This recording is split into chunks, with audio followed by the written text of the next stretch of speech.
합니다. 행복은 자기 만족이지 않습니까? 자, 다시 본론으로 돌아와서, 자, 역대 월드컵 준우승 국가들을 보니까 체코하고 헝가리, 그 다음에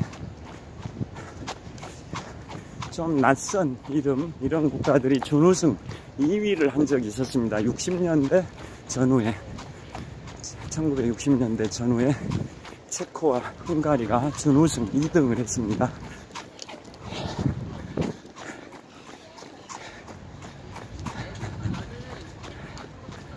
자, 오늘의 찬란한 태양이 제 얼굴을 비추고 있습니다. 정상 가슴을 진짜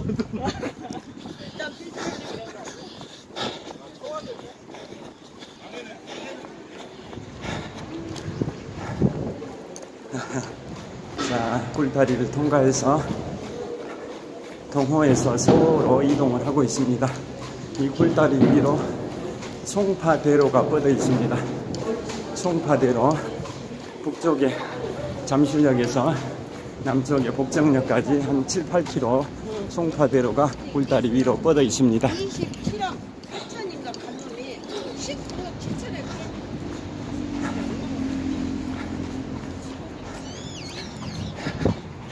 자, 보통 제가 석촌호수에서 기본으로 달리기 하는 게 4바퀴 10.25km인데요. 보통 첫 번째, 두 번째 바퀴는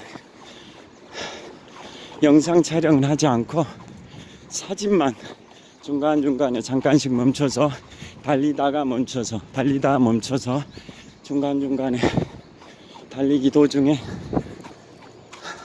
사진 촬영을 하고, 세 번째, 네 번째 바퀴 때는 제가 지금 영상 촬영하듯이 영상 촬영을 하면서 달리는데요.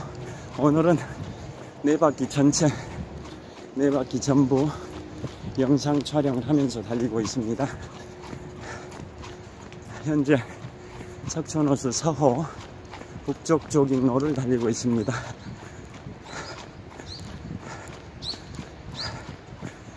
기온은 10도 정도니까 마라톤 달리기 하기에는 최적의 기온입니다. 좀 두껍게 입고 나와서 지퍼를 열고 달리고 있는데요.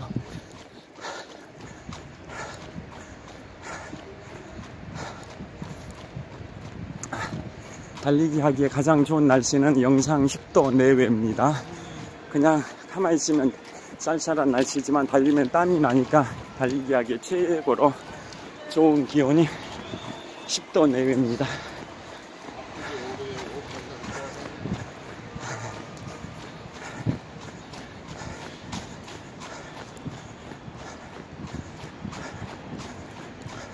어제 제가 오늘 월요일 현재 시각 2022년 11월 21일 월요일, 아까 7시 35분에 달리기 시작했으니까 현재 한 8시 23분 정도 됐을 것 같은데요. 제가 요즘은 인생이 막 다니고 있는 직장, 개인적으로 휴무일이 요즘은 월요일입니다. 그래서 휴무일에서 3주 연속 월요일에 잠실 석촌호수 서호에 나와서 달리고 있는데요. 10월 달에는 1년 중 가장 좋은 계절 10월에는 제가 달리기를 5주 동안 못 했었습니다. 왜냐면 등산을 즐겼습니다. 매주 월요일 휴무일에 등산을 즐겼습니다. 그래서 10월 3일 개천절 때 10월달이 월요일이 5번이 있었는데요. 첫 번째 월요일인 10월 3일 개천절에는 제19회 국제평화마라톤 대회에서 생애 20년 7개월 만에 생애 88번째 41.19km를 완주를 했습니다. 주한미 8군 사령부와 강남구가 공동 개최한 제19회 국제평화마라톤 대회 양재천 탄천에서 달렸는데요. 제가 생애 88번째 42.19km를 그 대회에서 완주하고, 그 이후에 10월 둘째 주 월요일부터 다섯째 주 월요일인 10월의 마지막 밤까지 총 4번은 등산을 했습니다. 등산. 자, 이제 3바퀴를 돌았습니다. 이제 한 바퀴 남았습니다. 현재 석촌호수 서호 남서쪽 코너에 있는 서호 수변무대를 통과했습니다. 이제 한 바퀴 남았습니다. 그래서 10월 둘째 주 월요일에는 공군학사장교 1년 후배와 함께 한양 도성 순성길 18.6km를 10시간 20분 동안 순례를 했습니다. 한양 도성 사적 15호로 지정이 되어 있는데요. 조선왕조 시대에 수도 한양을 방어하는 성벽, 전세계 도성 중에, 도성이라는 것은 수도를 방어하는 성벽을 도성이라고 하는데요. 전세계 도성 중에 가장 오랜 기간 동안 도성의 기능을 수행했던 게 한양 도성이라고 합니다.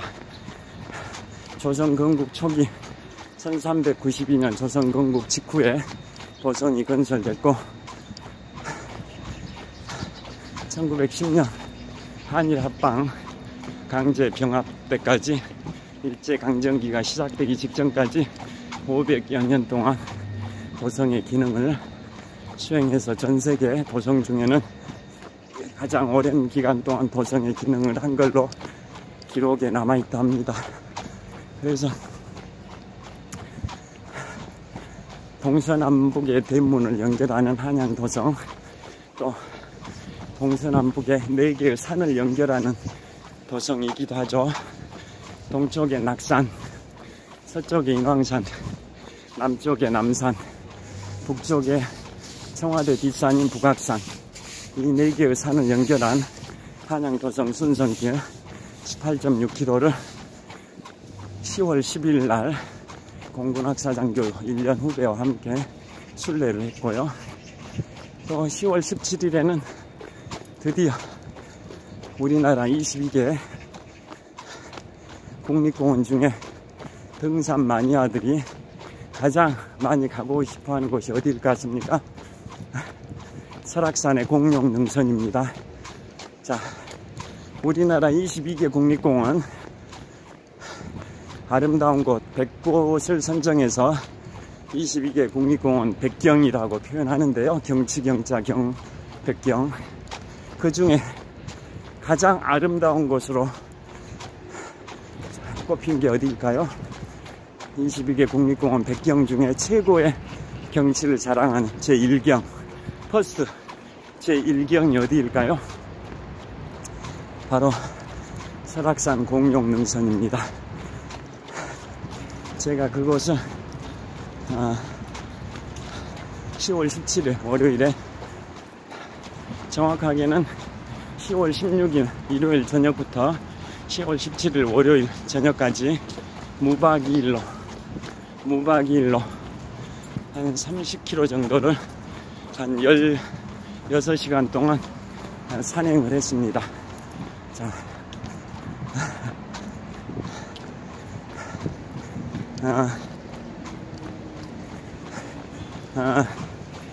강릉에서, 그러니까 10월 16일 일요일 저녁 9시에 강릉에서 속초 가는 시외버스를 탔고요. 그 다음에 속초에 10시에 도착해서 3시간 동안 한 16km 정도를 걸어서 설악산 소공원까지 이동을 했고요. 그곳에서 새벽 1시 반부터 오후 5시 반까지 무려 16시간 동안 이 무박 2일로 설악산을 종주했을 뿐만 아니라 그 하이라이트에 공룡능선을 통과를 했습니다.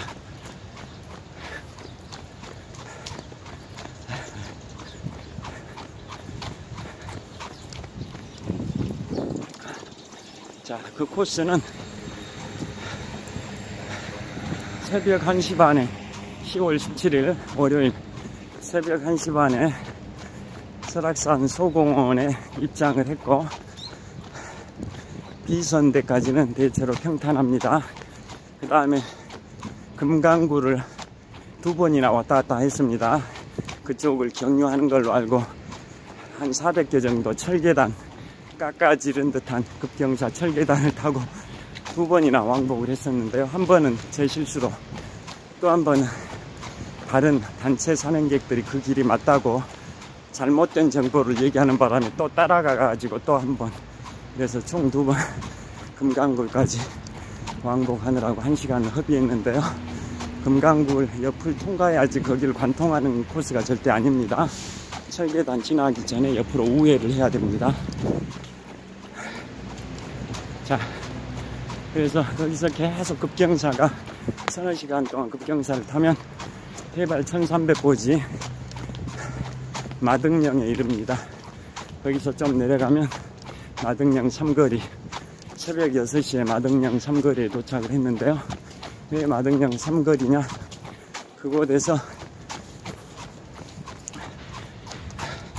외설악인 속초 방향 설악산 소공원 쪽 길과 또 내설악인 강원도 인제 쪽의 백담사 쪽 길과 남서락에 해당되는 강원도 양양 쪽 공룡능선 방향의 길, 이 세 개 길의 갈림길입니다. 그래서 마등령 삼거리라고 합니다.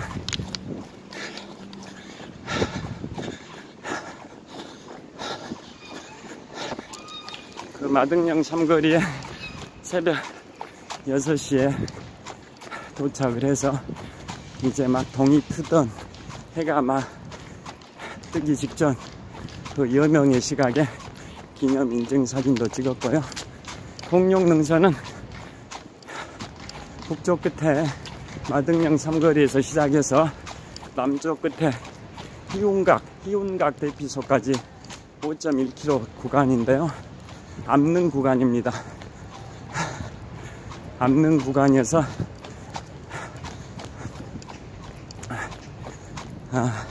급경사, 철계단, 이런 철계단 난간을 잡고 오르거나 또 로프를 잡고 오르거나, 그 5.1km 구간 중에 한 절반 정도는 사족 보행을 해야 됩니다. 사족 보행. 사족 보행 아시죠? 내 두 다리, 두 팔 다 이용해서, 내 사지를 이용해서 기어서 오르는 구간, 그걸 사족 보행이라고 표현하는데요. 그 5.1km 구간 중에 절반 정도는 쇠 난간을 잡거나 또는 로프를 잡으면서 사족 보행을 해야 됩니다. 그러다 보니까 소요 시간이 오래 소요됩니다. 그래서 보통 북쪽 끝에 마등령 삼거리에서 남쪽 끝 희운각 대피소까지 5.1km 구간을 한 4시간에서 5시간 만에 통과하는 게 일반적인데요. 저는 유튜브도 찍으면서 5개 지점에서 유튜브를 찍느라고 시간을 투자를 했습니다. 그래서 공룡능선 5.1km 구간 통과하는데 무려 5시간 30분이 소요됐고, 거기서 그 공룡능선의 하이라이트는 127호봉과 신선대입니다. 127호봉은 공룡능선의 5.1km 구간의 중간쯤에 있는 해발 1275m 봉우리라 해서 127호봉이라고 하는데요. 굉장히 멋있습니다. 그 다음에 공룡능선 남쪽 끝 희운각 대피소에서 1km 지점에 있는 신선대에서 바라본 공룡능선의 풍광이 기가 막힙니다. 그래서 보통 인생샷을 신선대에서 공룡능선을 배경으로 많이 찍습니다. 그러면 12750을 비롯해서 공룡능선의 멋진 암봉들이 북한에 있는 금강산에 12,000봉이 부럽지 않을 정도로 장쾌하게 멋지게 파노라마처럼 공룡능선이 펼쳐져 있고, 저기 울산바위, 흔들바위 방향도 보이고 또 용화장성 이쪽 방향도 보입니다. 백담산은 멀리 있었고 잘 안 보이고요. 여하튼 공룡능선을 통과했고, 그 다음에 거기 희운각 대피소에서 설악산 정상 대청봉까지는 거리가 한 2.5km 밖에 안 되는데도 너무나도 급경사입니다. 급경사. 희운각 대피소에서 소청, 중청 지나서 대청봉까지는 급경사입니다. 물론 정확하게 말씀드리면 희운각 대피소에서 소청 대피소까지가 약 2km 되는데요. 그 2km 구간이 너무 급경사입니다. 그런데 저는 공룡능선 통과하면서 체력 소비가 많아서 체력이 바닥났음에도 불구하고 희운각 대피소에서 소청까지 급경사 2km를 한 번도 안 쉬고 올랐던 이유가, 대청봉 지나 남설하게 오색약수의 하산에서 저녁 7시 15분 막차를 타고 동서일 터미널로 가는 걸로 예약이 되어 있어서 그 차를 놓치지 않기 위해서 논스톱으로 강행군을 했습니다. 그래서 그 난코스 구간을 통과해서 소청, 중청 대피소에 도착한 시간이 오후 1시 한 15분 됐습니다. 그러니까 설악산 소공원을 1시 반에 출발해서, 새벽 1시 반에 출발해서 오후 1시 15분쯤에 중청 대피소에 도착했으니까 거의 12시간 동안 강행군을 한 겁니다. 한 번도 식사 이런 걸 하지 못하고 음료하고 과자만 먹으면서 12시간 강행군을 했습니다. 그리고 중청 대피소에서 가져갔던 햇반, 컵라면 뭐 이런 거에다가 식사를 하고 커피를 후식으로 마시고, 정말 고진감래라고, 고통이 끝나니까 달콤한 휴식이 있다고 고진감래, 오후 1시 반에 중청 대피소에서 즐겼던 점심 식사가 너무나도 꿀맛이었습니다. 그 다음에 거기서 600m 거리에 있는 설악산의 최고봉, 해발 1708m 대청봉, 우리 남한에서 세 번째로 높은 산이죠. 한라산 백록담 1949m, 지리산 천왕봉 1916m, 설악산 대청봉 1708m, 남한에선 세 번째로 높은 봉우리 설악산 대청봉에 2시 반쯤 도착했습니다. 그리고 그곳에서 약 30분 정도 유튜브를 촬영했습니다. 설악산 대청봉. 구름이 보통 한 1500고지에 깔려 있다 보니까 대청봉에서 아래를 내려다보는데 구름의 바다, 운해죠, 운해. 구름의 바다가 장쾌하게 펼쳐져 있었습니다. 그리고 제가 어렵게 통과했던 공룡능선도 파노라마처럼 펼쳐져 있었습니다. 동해바다도 멋지게 조망됐습니다. 그런 식으로 30분 동안 유튜브를 대청봉에서 찍고, 하산은 오색약수 쪽으로 했는데요. 오색약수, 대청봉에서 오색약수까지 한 5km 정도 급경사인데 하산길이다 보니까 한 2시간 반 만에 하산을 했습니다. 오후 3시에 대청봉을 출발해서 5시 반에 오색약수에 도착했습니다. 그래서 원래 7시 15분 표를 끊어놨었는데요. 그걸 취소하고 1시간 당겨서 6시 15분 오색약수에서 동서울로 출발하는 버스를 타고 귀가를 했습니다. 이처럼 지난 한 달 정도 전인데요. 10월 16일 일요일부터 10월 17일 월요일까지 무박 2일로 잠을 못 자고 설악산 소공원에서 대청봉 지나 오색약수까지 한 25에서 30km 될 겁니다. 16시간 동안 등반을 했는데요.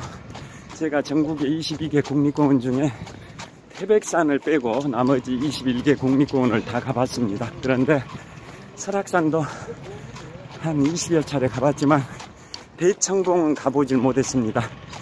주로 뭐 울산바위, 흔들바위, 이선대, 와선대, 권금성, 케이블카 그쪽을 많이 갔지 정상 대청봉은 가본 적이 없는데요. 대청봉을 최초로 한 달 전에 대청봉을 최초로 갔을 뿐만 아니라 등산 마니아들이 전국의 22개 국립공원 중에 가장 가보고 싶어하는 설악산의 공룡 능선도 또 최초로 가봐가지고 너무나도 뜻깊은 보람찬 산행이었습니다. 몸은 피곤했지만 정신적 만족도는 최고였습니다. 최고였습니다. 베스트. 자, 이제 석촌호수 서호 수변무대에 도착했습니다. 4바퀴를 뛰었습니다.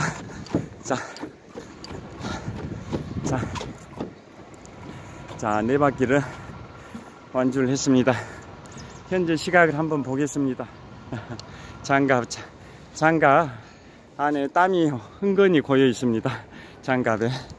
자, 현재 시각을 한번 보도록 1시간 5분 동안 촬영했는데요.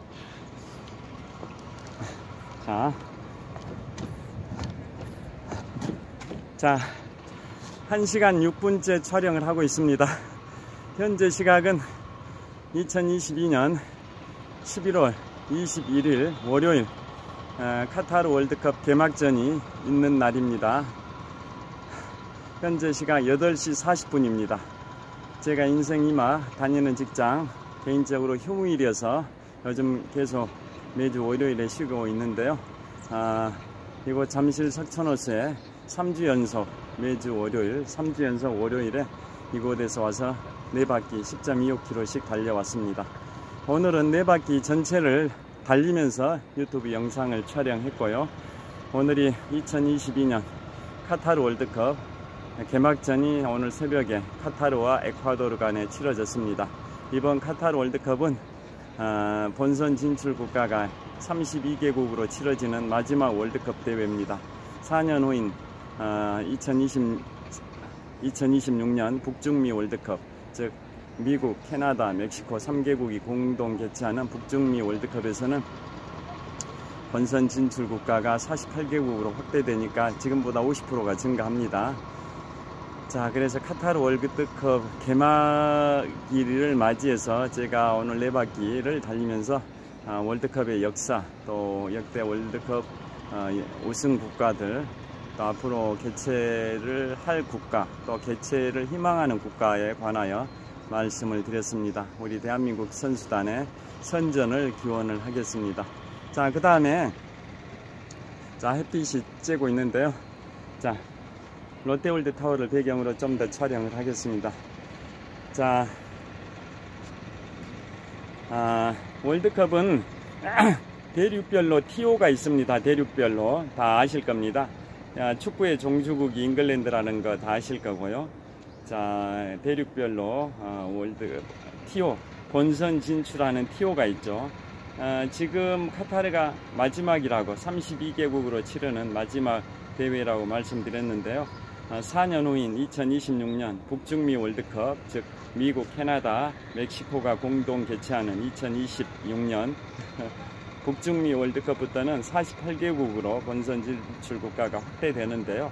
그래서 대륙별 TO를 잠깐 말씀드리면, 유럽이 축구를 잘하지 않습니까? 유럽의 3대 프로축구 리그 잘 아시죠?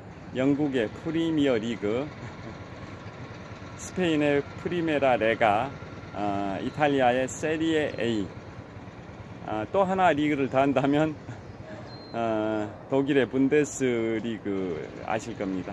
여하튼 그 정도로 세계적인 축구 리그 3국 또는 4국인데요. 그 유럽이 축구의 강세고 또 잉글랜드가 축구의 종주국이다 보니까 유럽에 티오가 많습니다. 그래서 2026년 북중미 월드컵부터는 본선 진출 국가가 48개국으로 확대되는데요. 그 본선에 진출하려면 그 대륙별로 리그전을 펼치지 않습니까? 그래서 최종적으로 그 대륙별로 본선 진출할 수 있는 티오가 정해져 있는데요. 유럽이 티오가 가장 많습니다. 16개입니다. 16개. 유럽에서는 그러니까 16개 국가가 본선에 진출합니다. 그 다음 많은 대륙이 어디일까요? 아프리카입니다. 아프리카가 9개 국가가 본선에 진출합니다. 그 다음이 어디일까요? 아시아가 8개 국가. 그 다음에 남미도 8개 국가입니다. 남미도 나라가 많고 축구 강호 대륙이지 않습니까? 남미도 8개 국가. 그 다음에 북중미 카리브해, 그러니까 북미하고 중미하고 카리브해 연안 이렇게 합해가지고 거기는 6개 국가인 것 같습니다. 그 다음에 오세아니아가 1개의 국가. 그 다음에 대륙별 피오라 해가지고 또 2개 국가가 있습니다. 그래서 이상 총 48개국이 2026년 북중미 월드컵부터는 티오가 그런 식으로 대륙별로 정해집니다. 유럽이 16개 티오, 아프리카 9개 티오, 아시아가 8개 티오, 남미 8개 티오, 북중미 카리브해가 6개 티오, 오세아니아 1개 티오, 대륙별 피오는 2개. 그래서 이상 총 48개국이 본선에 진출을 한다, 그런 의미입니다. 지금까지 올해 카타르 월드컵까지는 본선 진출 국가가 32개국으로 시작을 해가지고 시작을 하는데요. 4년 후부터는 이제 48개국으로 늘어납니다. 그래서 지금까지는 8개 조, 본선 진출 국가가 32개국이다 보니까 A, B, C, D, E, F, G, H 총 8개 조고 조별로 4개 국가씩 84, 32, 32개국이 본선에 나가서 처음에 리그전을 펼치고 그 다음에 16강에 들어가면 이제 토너먼트로 가고 그런 방식이지 않습니까? 근데 이제 4년 후부터는 본선 진출 국가가 32개국에서 48개국으로 50%가 증가하면 지금의 조별 리그가 조가 그대로 8개 조라고 한다면 조별로 지금까지는 4개 국가였는데 이제는 6개 국가가 될 것 같습니다. 그러면 이제 조별 리그를 지금까지는 3번 한 국가를 기준으로 3번 조별 리그 대회를 치르는데 그때 가면 이제 5번은 치르는 그런 식으로 될 것 같습니다. 여하튼 오늘은 2022 카타르 월드컵 그야말로 천문학적인 비용이 투입이 됐습니다. 역대 최근 치러진 7개 대회 개최 비용 합산액의 5배, 그리고 역대 최근에 개최된 월드컵 대회 4개 대회의 개최 비용 합산액의 7배에 해당되는 무려 310조 원이라는 천문학적 비용이 투입이 된 카타르 월드컵입니다. 국토 면적은 우리 경기도 정도밖에 안 되고 인구도 280만 명밖에 안 되는 그 카타르에서 월드컵을 개최를 하고 있습니다. 한 120만 명의 관광객이 카타르를 방문할 거라고 해서 이미 방문했을 것 같은데요. 그 숙박 시설들이 없다 보니까 바다에다가 초대형 여객선을 띄워놓고 그 여객선 객실에서 호텔처럼 사용하기도 하고 또 컨테이너 박스도 비치해 가지고 거기에서 숙소로 이용하기도 하고 그렇다라고 외신에 보도가 되고 있습니다. 여하튼 아무 사고 없이 카타르 월드컵이 치러지기를 빌겠고요. 우리 대한민국 국가대표팀 손흥민 선수를 비롯해서 수많은 그 국가대표 팀 선수들의 선전을 응원드리겠습니다. 부디 16강에 진출하기를 염원합니다. 지금까지 한 1시간 10분 정도 석촌호수 4바퀴를 달리면서 유튜브를 촬영했습니다. 자, 2022 카타르 월드컵 화이팅! 시청해 주셔서 감사합니다. 자, 이곳은 잠실 석촌호수 서호 수변무대에서 레이크 팰리스 아파트를 촬영하고 있고요. 이번에는 롯데월드 타워를 촬영하고 있습니다. 123층 555m 높이 기준 세계 5위 규모 OECD 국가에서는 가장 높은 빌딩 롯데월드 타워를 촬영하고 있습니다.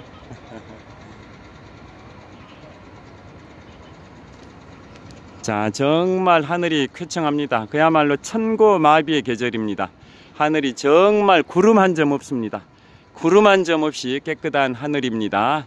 자, 롯데월드 타워입니다.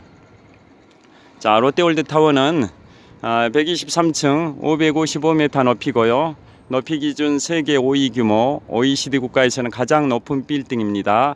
자, 롯데월드 타워는 6년 전에 완공되고 5년 반 전인 2017년 4월에 개관을 했습니다. 제 기억에는 롯데그룹 창립 50주년을 기념해서 2017년 4월에 개관을 한 걸로 알고 있습니다. 그 다음에 롯데월드 타워의 외형의 모양은 우리나라 지필목 중에 붓 모양을 형상화한 겁니다. 그 다음에 롯데월드 타워의 밑바닥층의 면적은 축구장 크기의 면적이고 롯데월드 타워의 꼭대기층의 면적은 농구장 크기의 면적입니다. 그 다음에 롯데월드 타워의 건축 공사비는 토지값을 제외하고 건축 공사비만 4조 원이 투입이 됐습니다. 그리고 롯데월드 타워는 이 건축물의 무게가 75만 톤입니다. 서울시 전체 인구가 1000만 명 정도 되고 개인당 평균 체중 75kg을 곱하면 1000만 명 곱하기 75kg 하면 75만 톤입니다. 그러니까 롯데월드 타워의 건축물의 무게는 서울시 전체 인구 체중을 합산한 거하고 비슷하다고 보시면 됩니다. 자, 지금부터 5년 반 전 2017년 4월에 개관한 높이 기준 세계 5위 규모 OECD 국가에서 가장 높은 빌딩 롯데월드 타워를 촬영하고 있습니다. 구름 한 점 없이 청명한 하늘입니다. 천고마비의 계절, 정말 하늘이 깨끗합니다. 자, 그리고 지금 북쪽 방향 롯데월드 간판이 보입니다. 저곳이 롯데월드의 실내 놀이 시설인 롯데월드 어드벤처입니다. 또 이번에는 서호의 한복판에 롯데월드의 야외 놀이 시설인 롯데월드 매직 아일랜드가 있고요. 그 다음에 이번에는 동쪽 방향 석촌호수 서호와 동호의 남쪽 변에 쭉 주상복합 아파트들 하나 둘 셋 넷 다섯에서 일곱 여덟 개 동이 쭉 도열해 있습니다. 그 다음에 이번에는 북서쪽 방향입니다. 레이크 팰리스 아파트인데요. 지금부터 한 13년 전에 잠실주공 4단지 아파트가 재건축된 레이크 팰리스 아파트입니다. 석촌호수 서호 서쪽변에 있다 해서 레이크 팰리스, 호수 궁전이란 뜻이죠. 레이크 팰리스 아파트입니다. 자, 이번에는 석촌호수 서호 수변무대를 비추고 있습니다. 코로나가 없던 시기에는 이곳에서 자주 공연을 했었습니다. 이 지금 비추고 있는 제가 장갑을 벗어놓은 저기가 공연 무대고요. 저기 스탠드가 관객석입니다. 이곳은 석촌호수 서호 남서쪽에 있는 석촌호수 서호 수변무대입니다. 자, 정말 이 석촌호수 정말 아름답습니다. 그리고 석촌호수 역사를 잠깐 말씀을 드리도록 하겠습니다. 석촌호수 역사를 잠깐 말씀드리면 지금부터 51년 전입니다. 51년 전에 이곳 잠실벌이 개발이 됐었습니다. 51년 전이면 1971년인데요. 그 당시 장충단 공원에서 김대중 전 대통령께서 그 당시에 박정희 현직 대통령을 상대로 대통령에 출마해서 장충당 공원에서 100만 명의 군중 앞에서 연설했던 그 시기가 1971년도인데요. 그때입니다. 그때 71년에 이 잠실이 개발이 됐는데요. 잠실은 원래 섬이었습니다. 부리도라는 모래섬이었습니다. 한강에 떠있는 모래섬이다 해서 뜰부자, 마을리자, 섬도자, 부리도라는 모래섬이었는데요. 그 잠실이라는 모래섬 남쪽에는 지금 이 석촌호수 자리가 송파강 자리입니다. 잠실. 자, 잠실은 섬이 저기 롯데월드 간판 보이시죠?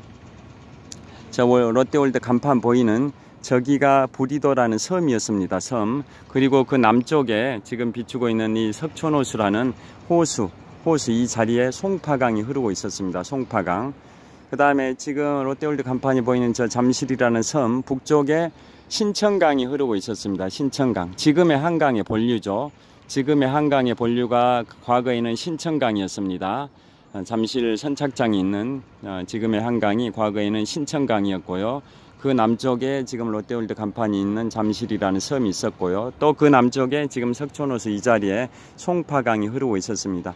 그런데 1971년 이 잠실이 개발되기 전까지만 하더라도, 즉 51년 전까지만 하더라도 여기가 이 석촌호수 이 자리 송파강이 여기가 한강의 본류였습니다. 한강의 본류고, 그에 반해서 지금 롯데월드 간판이 있는 잠실이라는 섬에 북쪽에 흐르고 있던 신천강은 한강의 지류에 불과했습니다. 지금의 한강이죠. 그 자리가 신천강 자리인데 거기는 한강의 지류에 불과했는데 왜 그게 이제 바뀌어버렸냐면 51년 전인 1971년에 이 석촌호수 자리에 흐르고 있던 송파강을 매립을 했습니다. 공유수면 매립을 했습니다. 그래서 석촌호수만 남겨놓고 동쪽 지역인 올림픽공원 쪽과 이 서쪽 구역인 이쪽 레이크 팰리스 아파트 잠실 종합운동장 쪽 이쪽을 매립을 해버렸습니다.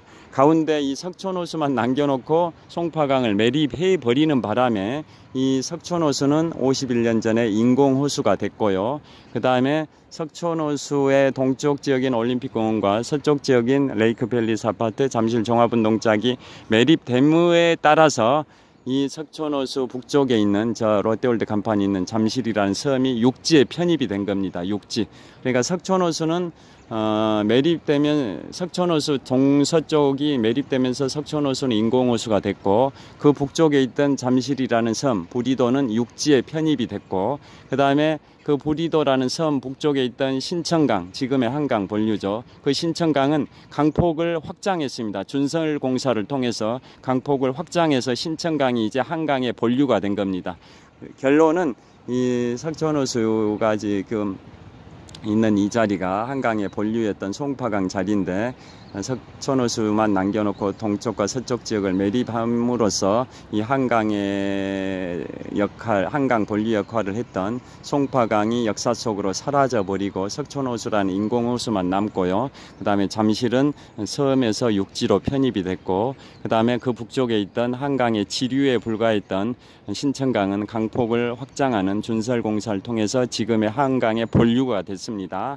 그러한 역사가 있습니다.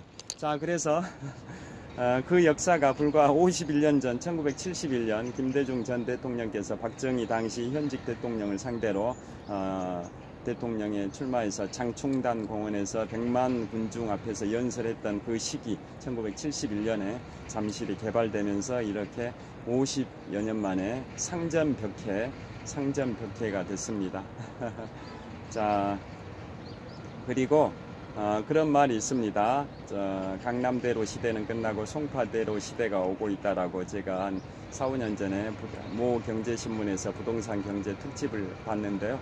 그 이유가 있습니다. 왜 송파대로 시대가 오고 있다라고 보도를 했냐면 북쪽에 있는 잠실역에서 남쪽에 있는 복정역까지 한 7, 8km가 송파대로가 뻗어 있는데요. 송파대로 주변이 계속 개발 호재들이 많았었다 이런 겁니다. 그래서 간단히 말씀드리면 첫째, 지금부터 보도가 한 4, 5년 전에 제가 본 것 같습니다.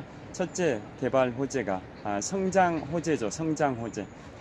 이 송파대로 주변이, 즉 잠실이 포함된 송파구가 성장할 수 있는 호재가 한 6가지가 거론이 됐습니다. 송파구는 서울의 25개 자치구 중에 인구가 가장 많습니다. 서울의 인구가 지금 1000만이 약간 안 됩니다. 수도권, 서울의 집값이 오르다 보니까 서울의 인구들이 주변의 위성도시 경기도로 많이 이주를 하는 바람에 서울의 인구는 줄어들고 있고 경기도는 늘어나고 있지 않습니까? 그래서 서울의 인구는 지금 한